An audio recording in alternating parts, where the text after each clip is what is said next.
Hello. In a couple of previous videos, I was talking about civil society, specifically about a situation in which a shoplifter was apprehended by a shopkeeper, and then the shopkeeper found himself being shut down by a mob of angry people, members of the same community or whatever. I'm not entirely sure what they thought they were doing. But the fact that they were allowed to do that shows a breakdown in civil society.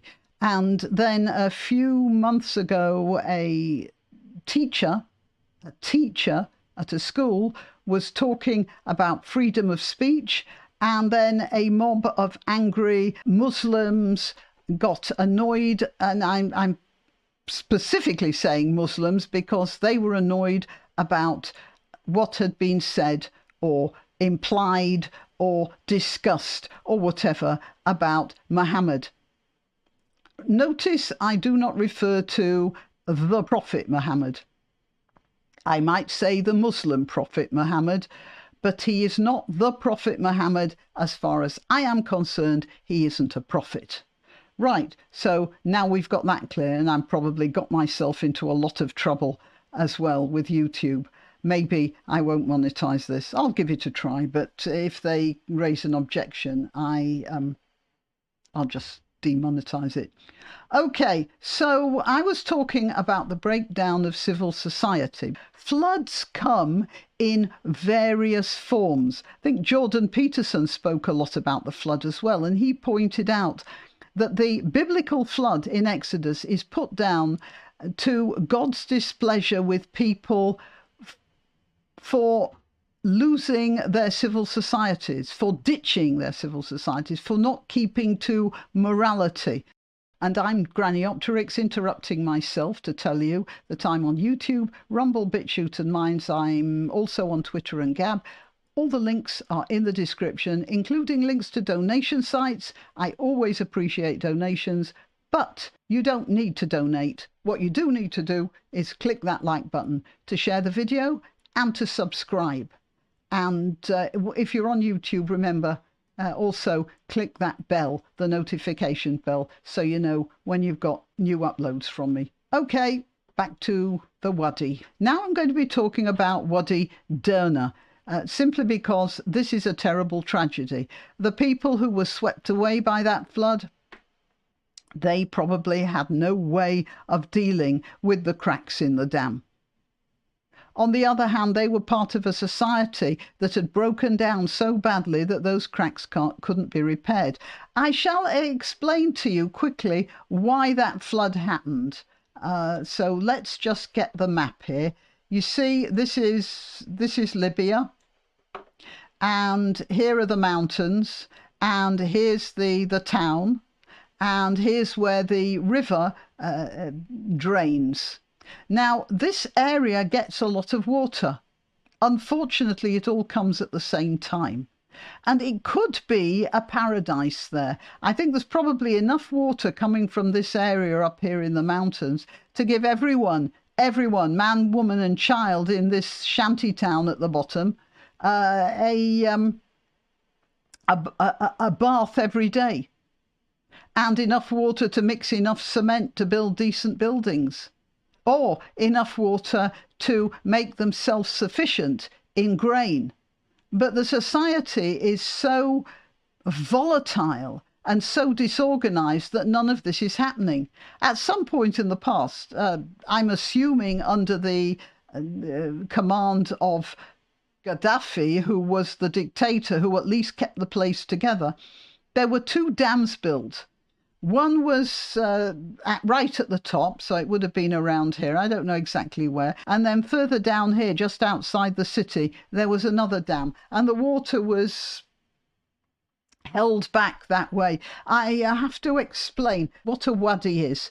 In Wikipedia, it's described as a river valley. Wadi Derna. Well, a wadi is described as a valley. That is not the case. A wadi is a murderous, dangerous, constant terror of anyone who lives in any of these desert areas. You get a valley, which is described as a valley, just a channel which has been carved out by huge walls of water coming down. And the reason for this is in the composition of the ground. It's called loess. I don't know if that's the way to pronounce it. It's spelled L-O-E-S-S. You can look that up for yourself. I think the original word would have been loess. I don't know how it's pronounced in English. It's a mixture of silt, fine sand, dusty silt and sand. And it has this, anyone who remembers as a child playing with water on dust will know what I'm talking about. You know how you put little drops of water on dust and the water just turns into a ball and rolls around. Well, that's exactly what happens here. The water falls in heavy rainstorms in these mountains up here. And then it doesn't soak into the ground. It just, the loess forms a skin which acts like rollers. The water fills the valley and then it just shoots off downhill on this roller coaster of loess. And so they built the dam which held the water in, and then they built another dam and they could shift the water slowly down there. And it wasn't the most efficient system, but it did do the job mostly of protecting this area here. Well, Libya now has 2 governments, or maybe 3, I'm not entirely sure how many it has. Nobody has been repairing the dams. There's been especially heavy rainfall in this area this year, and it could have given these people so much bounty and good things, and instead the dams, the first one dam broke, then the other, I suppose, with the pressure of this tremendous amount of water, and down it came and swept all before. So this is a website called EC. Don't know what it is, but anyway, it calls the devastation caused by the catastrophic flooding in the port city of Derna becomes clear. And it says here the media is focused on the damage to the urban area, of course, and the appalling stories of loss. It's just terrible. And we've all got to consider it, but we've got to consider it as a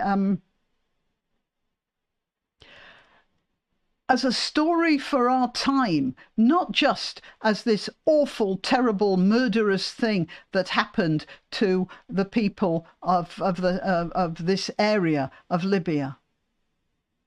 Because we are building our own flood. The cracks in our society are doing the same thing, imperceptibly widening the holes in the walls we have between us and anarchy. And we have to remember that. I found this rather interesting website. It's in Arabic, and I'm sorry, this may seem flippant, but it starts with this headline. Now, look, I'm sorry about my Arabic pronunciation. It's not the best. It's a long time since I did any Arabic. But it's Shadud Wadi Derna al-Badiyah wa al-Nahiyah. I think it's al-Badiyat wa al-Hadiyat. But the point is, it's poetry. They managed to make poetry out of this. And that's so typically Arab to do that. Sorry, did I say that's the Wadi barrier, the Wadi Derna barrier, the beginning and the end. It's altogether very poetic. I am really sorry about my stuttering Arabic. It could be better. Anyway, it says here, Derna is a city located on the banks of a large valley. It's Kabir, actually, a huge valley, and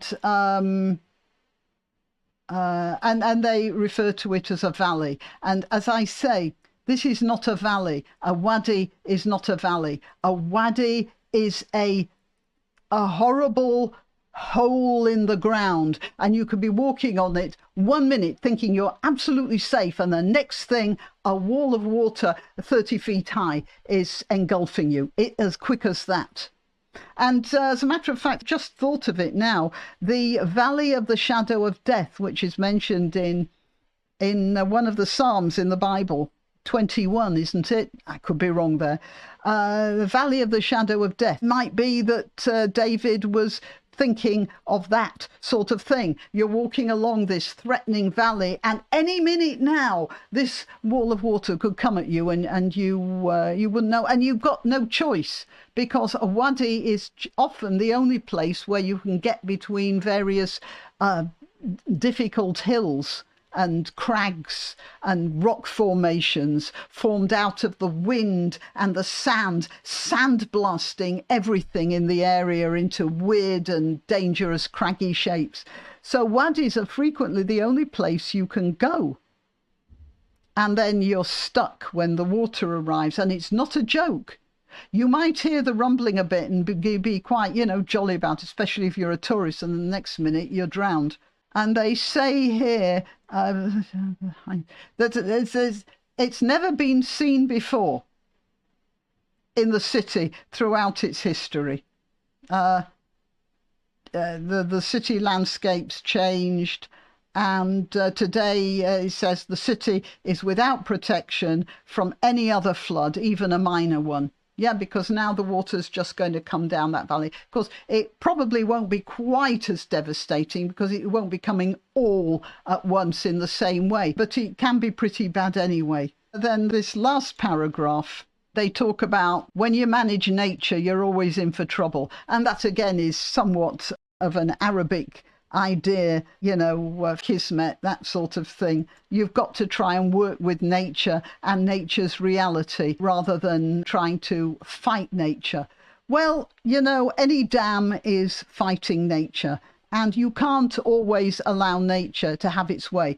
The only thing you can do is make allowance for the fact that nature fights back and have protections in store. And if you're going to build a dam, then you have to have a civil society, because only a civil society can keep those dam walls in good repair.